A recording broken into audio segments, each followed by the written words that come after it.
의석 단말기에서 보실 수 있습니다. 존경하는 국민 여러분, 국회의원 여러분, 설 명절을 보내고 제422회 임시회 2025년 2월 국회를 개회합니다. 국회는 지난 2달 위헌 불법 비상계엄으로부터 국민의 기본권과 민주주의를 수호하기 위해 전력을 다했습니다. 헌법적 절차에 따라 즉각 계엄을 해제시켰고 대통령을 탄핵소추했으며 국정조사를 실시하고 있습니다. 국회의 이 같은 대응을 바탕으로 대통령은 탄핵 심판을 받고 있으며 형사재판에도 회부되었습니다. 비상계엄의 선포의 책임을 묻는 일은 헌법과 법률에 따라 진행되고 있으며 앞으로도 그럴 것입니다. 헌정 질서 회복을 위해 국회가 해야 할 일은 그것대로 해나가되 이제 국민의 기본권과 민주주의를 수호하는 국회의 활동은 민생을 돌보는 것에 방점을 찍어야 합니다. 민주주의는 국민의 삶으로 증명되어야 하기 때문입니다. 돌아보면 22대 국회는 임기 시작 후 석 달이 지나서야 개원식을 할 만큼 어느 역대 국회보다 가파른 여야 대치 속에서 운영되었습니다. 첨예한 갈등이 일상화된 환경이었고 비상계엄 사태를 감안하더라도 국회가 민생의 문제를 전면적으로 끌어안고 끈기 있게 밀고 나가지 못한 것은 매우 아쉽고 국민께 송구스럽습니다.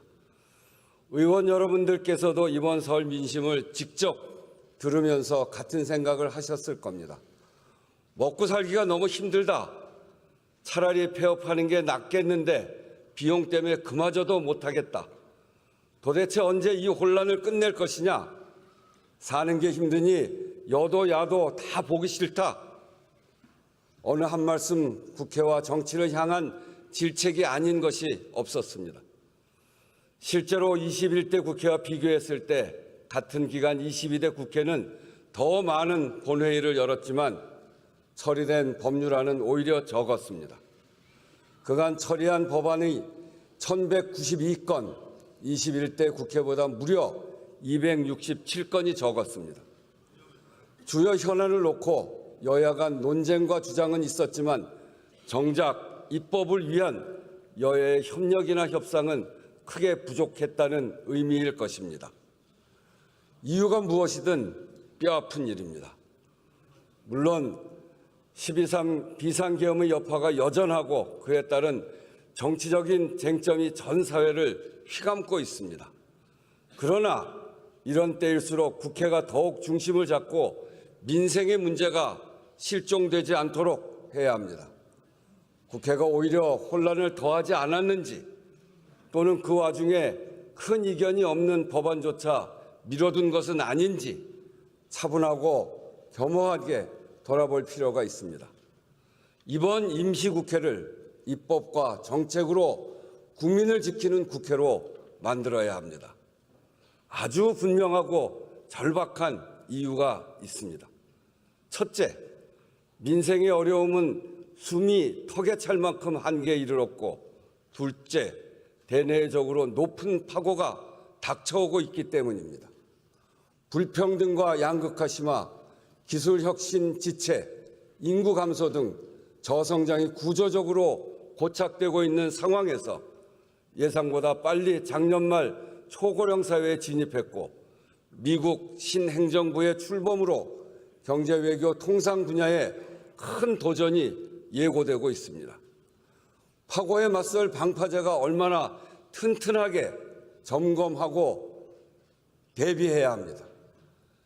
지난 연말이 중요했는데 시간을 놓쳤습니다. 여기서 더 지체하면 안 됩니다. 대통령 탄핵 심판 절차가 종료된 후에 정치 사회적 상황도 생각하지 않을 수 없습니다.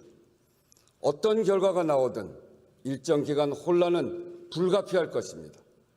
이번 2월 국회에서 최대한 국회의 일을 해야 합니다. 안으로는 민생의 문제를 전면에 세우고 바깥으로는 국회의 원활한 운영을 통해 국제사회에 대한민국이 안정되고 있다는 신호를 보내는 것이 핵심입니다. 존경하는 의원 여러분, 이 자리에 계신 우리 300명 국회의원은 소속 정당과 선수, 출신, 정치적 견해가 다릅니다. 그렇지만 모두 동의하는 것은 민생이 나라의 근본이라는 사실입니다. 민생은 국민의 구체적 삶의 모습이고 국가 경제의 토대이자 궁극적 목표입니다. 가뜩이나 어려웠던 민생이 비상계엄으로 강펀치를 맞았습니다. 소비는 줄고 빚은 늘었습니다. 작년 12월 신용카드 사용액은 전년 12월보다 5,670억 원 줄었습니다. 계엄에 따른 소비 감소 효과만 분석한 금액입니다. 반면에 같은 달 현금 서비스와 카드론 이용 금액 8조 6,460억 원, 전년 같은 달과 비교해도 6,820억 원이 늘었습니다. 높은 금리를 감수하고라도 카드 대출을 받아야 할 만큼 급박한 수요가 한 달 새 8조 6천억이 넘을 정도로 가계에 돈이 말랐다는 것입니다. 빚만 늘은 것이 아니라 못 갚는 사람도 늘었습니다. 소득 대부분을 빚 갚는 데 쓰거나 빚을 빚으로 막다가 더 어쩌지 못하고 채무조정을 신청한 사람이 지난해 21만 명, 역대 최다입니다. 경기 부진이 이어지면서 가계와 중소기업 대출 연체율이 상승하고 있습니다. 어려운 분들은 더 어려워졌습니다. 저소득, 저신용층이 최대 100만 원을 빌리는 소액 생계비 대출은 연체율이 작년 11월 이미 31%를 돌파했습니다. 의원님들께서도 이번 설 연휴 기간에 문을 연 골목 식당이 많다는 것을 느끼셨을 겁니다. 한 푼이라도 더 벌지 않으면 안 되겠다 싶어 명절 연휴에도 쉬지 못하고 문을 열고 손님을 기다렸다는 것입니다. 그도 그럴 것이 자영업자 대출액과 연체율 모두 역대 최고입니다. 연체자 수도 41.8%가 늘었습니다. 그나마 사정이 낮다는 고소득 자영업자들의 연체율도 지난 3분기 10년 만에 최고치를 찍었습니다. 아무리 아껴도 매달 살림이 빠듯한데 임금마저 못 받는 사람들도 늘었습니다. 신고된 임금 체불 노동자 수만 작년 11월까지 26만 3천 명입니다. 금액으로는 1조 8,600억 원, 12월까지 합치면 2조 원이 넘을 것으로 예상됩니다.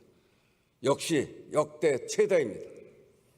여러모로 신고되지 않은 경우까지를 짐작해보면 훨씬 많은 사람들이 체불 임금으로 고통받고 있다는 것입니다.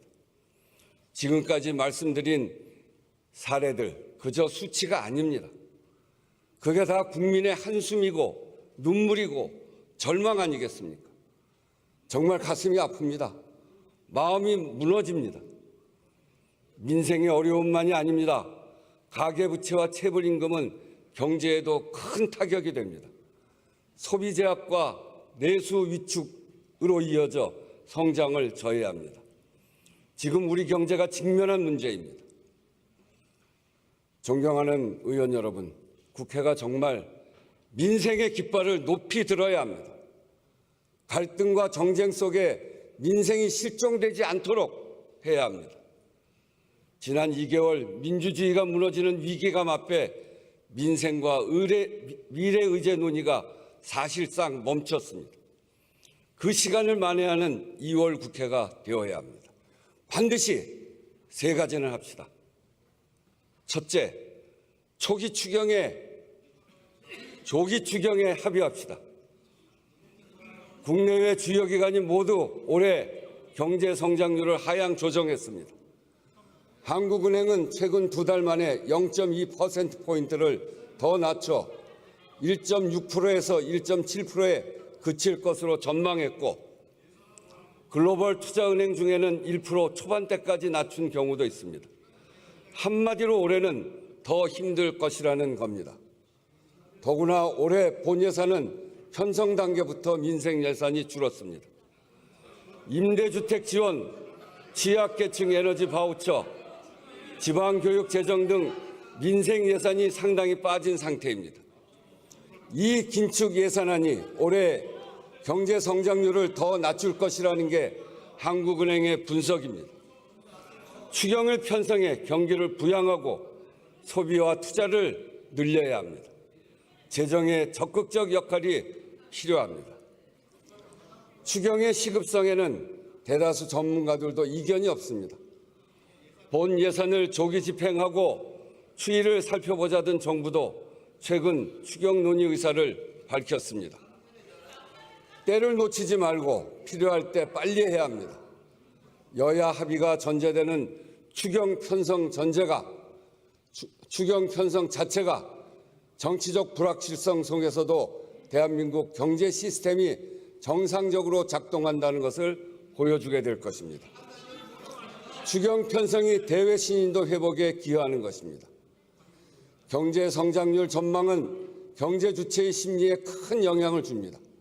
기왕이면 이달 하순 발표 예정인 한국은행의 수정 경기 전망치에 추경의 기대 효과가 반영될 수 있도록 속도를 내야 합니다. 그래서 지금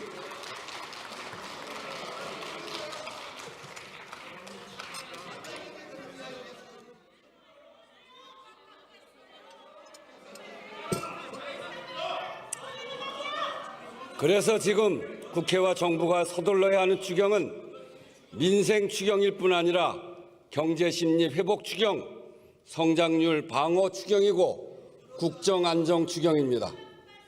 추경 시기와 구체적 내용 등을 두고 여야의 이견이 있습니다. 우선 조기 추경과 규모에 합의하고 구체적인 내용은 머리를 맞대고 좁혀가자고 제안합니다.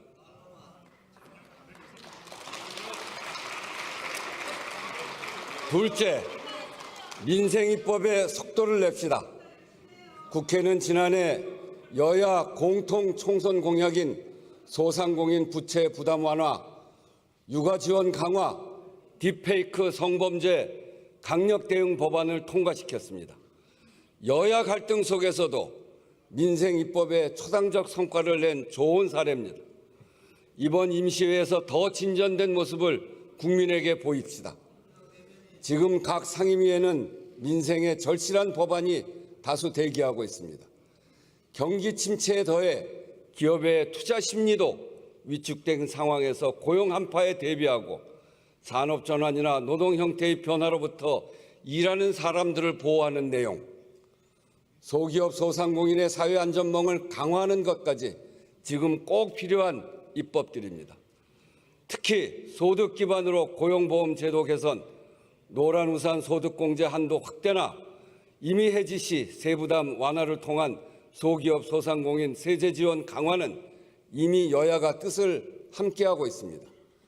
임금 체불 사업주에 대한 제재를 강화하는 근로기준법 개정에 이어 사전에 임금 체불을 예방할 수 있는 보호제도를 마련하는 것도 관련 상임위에서 논의되고 있습니다. 채무자가 감당할 수 없는 빚으로 극단적 상황에 내몰리지 않도록 제도를 보완하고 파산 선고를 받은 채무자들이 정상적 경제 주체로 복귀할 수 있게끔 두 번째 기회를 보장하는 법안도 여야 모두 발의해 논의 중입니다. 이런 법안들이 결실을 보도록 힘써 주시기 바랍니다.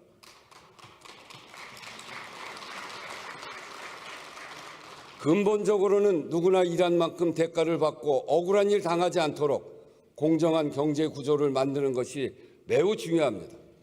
심각한 양극화는 그 자체로 성장을 가로막는 요인입니다. 기울어진 운동장을 고쳐야 경제도 앞으로 나아갈 수 있습니다. 중소기업, 자영업자, 가맹점, 대리점, 플랫폼 입점업체, 취약 노동자 같은 우리 사회의 대다수 경제 주체가 불공정 거래로부터 스스로를 보호할 힘을 갖는 것이 그 시작입니다. 경제적 약자의 교섭권을 부여해 협상력을 높이는 교섭권 6법, 납품 대금 연동제 적용 범위를 확대하는 법안 등이 이미 오래전부터 논의되어 왔습니다. 22대 국회에서는 반드시 통과되도록 의원님들의 각별한 관심도 당부드립니다. 온라인 상거래가 일상화되면서 플랫폼을 이용하는 소비자와 이를 통해 생계를 영위하는 소상공인 자영업자가 크게 늘었습니다. 그런데 여기서 발생하는 다양한 분쟁과 피해를 예방, 해결할 수 있는 법제도 정비는 지연되고 있습니다. 티몬 위메프 사태 발생 당시 여러 건의 재발 방지 법안이 발의됐지만 지금까지 처리 안 된 것도 참으로 아쉽습니다. 건강하고 지속 가능한 플랫폼 생태계를 만들기 위해서라도 입법 논의를 서둘러야겠습니다. 아울러 12.29 제주항공 여객기 참사 특별법 제정, 피해자와 유가족에 대한 2차 가해를 방지하는 입법도 서둘러 주실 것을 당부드립니다. 여야 간 논의가 마무리되어 사실상 의결만 남은 상태에서 멈춰 있는 연금특위, 기후특위, 윤리특위도 이번 2월 국회에서 반드시 구성할 것을 요청드립니다. 셋째, 대외 환경 변화에 총의를 모아 성장 동력을 확충합시다. 국제 정세와 첨단 기술의 격변기입니다.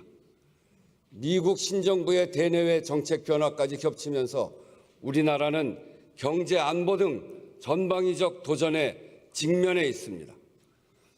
정밀한 전략을 수립하고 왕성한 외교 활동을 펼쳐야 할 시점에 가장 중요한 정상 외교가 공백 상태입니다. 미국발 관세 정쟁이 먹구름을 몰고 왔습니다. 대미 수출을 위해 멕시코, 캐나다로 간 글로벌 기업들이 타격을 입게 되었고 중국에 대한 추가 관세는 우리의 중국 수출에도 영향을 미칠 것입니다.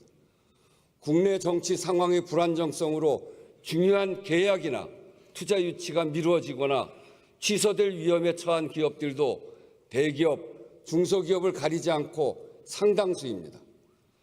통상 조세 리스크에 대응하기 위해 정부도 대외경제 현안 간담회를 정례화하는 등 여러 노력을 하고 있고 국회의장도 다방면으로 의회 외교를 강화하고 있습니다만 국회와 정부가 합심해 총력 대응 체제를 갖추어야 합니다. 우리 기업과 기술의 경쟁력을 강화하기 위한 적극적 산업 정책도 매우 중요합니다. 지난해 AI 기본법을 여야 합의로 통과시켰듯 반도체 특별법과 에너지 3법 등 미래 먹거리 산업 지원 법안 협상을 신속하게 마무리 지읍시다. 지능과 규제가 균형 잡힌 첨단 산업 진흥 정책으로 기업의 숨통을 틔우고 경제 활력을 높여갑시다. 특히 국가기관 전력망 확충법, 해상풍력 특별법, 한국형 ARA법으로 불리우는 탄소중립산업육성법은 기후위기에 따른 새로운 성장 동력 확충과도 맞닿아있습니다. 군초를 다투듯 혁신 기술이 등장하며 전 세계가 AI 쇼크를 경험하고 있습니다. 미래 투자에 힘을 실어 첨단 기술 기반 혁신 스타트업 생태계를 만들어 갑시다. 국회와 정부, 민간이 함께 해야 합니다. 국회 차원에서도 상임위별 처방과 진단을 넘어서 유기적 협력으로 효과적이고 근본적인 대책 마련에 힘을 모아야 합니다. 외통위와 경제 관련 상임위가 참여하는 상임위 연석회의 또는 통상 전략과 산업 경쟁력 강화를 위한 특별위원회 구성도 하나의 방안이 될 것입니다. 과거 외환위기에 맞서 또 한미, 한중, 한일, FTA 체결과 관련해 국회가 특위를 만들어 대응했던 전례가 있습니다. 국회 각 부문의 유기적 협력 체계는 범국가적 대응의 기초를 마련하는 의미와 함께 각국의 경제안보 입법 전략에 대응해 우리 의회 외교의 자산을 강화하는 의미가 있을 것입니다. 또 올해 10월 경주에서 열리는 APEC 정상회의에는 위기에 강한 대한민국의 회복력과 굳건한 경제 시스템을 전 세계에 확인시켜주는 기회로 반드시 만들어야 합니다. 정부와 경제계, 지역사회가 합심해 차질 없이 준비할 수 있도록 국회가 전폭적으로 지원해 나가야 하겠습니다. 존경하는 의원 여러분, 지금까지 말씀드린 이번 임시의 핵심 과제는 여야의 문제가 아니라 국정 안정의 문제입니다. 한계에 다다른 민생을 살피고 경제를 지키는 것도 대외 리스크를 해소하는 것도 결국은 우리가 얼마나 빠르게 국정을 안정시키느냐에 달려 있습니다. 이견과 정쟁을 좁히는 과정이 절대적으로 필요합니다. 이미 여야가 합의하고 정부와 함께 실무회의를 진행해온 국정협의회의 원활한 운영이 관건입니다. 국정협의회의 가동 자체가 대한민국의 안정되고 있다는 신호이고 실제로도 국정의 많은 문제가 의회에서 여야가 논의하지 않으면 안 되는 일들입니다. 의정 갈등과 의료 개혁만 하더라도 내년도 의대 정원이 결정되는 4월까지는 가닥을 반드시 잡아야 합니다. 이달에 정원 문제 협의를 진척시켜야 의료 개혁 이슈도 점검할 수 있습니다. 가능한 빠른 시일 안에 1차 회의를 열어 추경 편성 논의부터 시작하고 민생 경제 입법과 산업 통상 이슈에 함께 대응해 나갑시다. 초당적 의제에 대해서는 국정협의회를 통해 큰 틀에서 방향과 원칙을 정리하고 국회 각 상임위에서 이를 구체화해 나갑시다. 정부와 여야 정당의 적극적이고 책임 있는 참여를 요청합니다. 이번 비상계엄 사태를 겪으면서 우리는 민생, 경제, 외교, 안보 모두 굳건한 민주주의 위에 뿌리 내리고 있어야 한다는 것을 절감했습니다. 국회가 민주주의 최후의 보루로서 신속한 계엄 해제를 통해 국민을 안심시켰듯이 지금의 위기를 극복하고 불안한 국민의 삶을 안정시키는 데 국회가 앞장서야겠습니다. 국민의 삶이 벼랑 끝인데 이걸 붙잡지 않고 국회가 어떻게 존립할 수 있겠습니까? 의원 여러분, 우리 그 일을 함께 합시다. 우리 모두 힘과 지혜를 모읍시다. 국민 여러분, 여러모로 어려운 시절입니다. 이 모든 것이 결국은 민생고로 수렴됩니다. 국민 여러분께 정말 송구합니다. 그렇지만 조금만 더 힘을 내주십시오. 함께 힘을 내서 이 어려운 시절을 함께 돌파해 나갑시다. 우리는 돌파해낼 수 있습니다. 어려운 위기 때마다 국민이 나서서 위기를 돌파해냈고 위기 극복 DNA가 전 세계에서 강한 나라라 하는 것을 우리가 입증해냈습니다. 이제 국회가 조금이라도 국민에게 위로와 희망이 되기 위해 더 노력하겠습니다. 함께 노력합시다. 경청해 주셔서 감사합니다.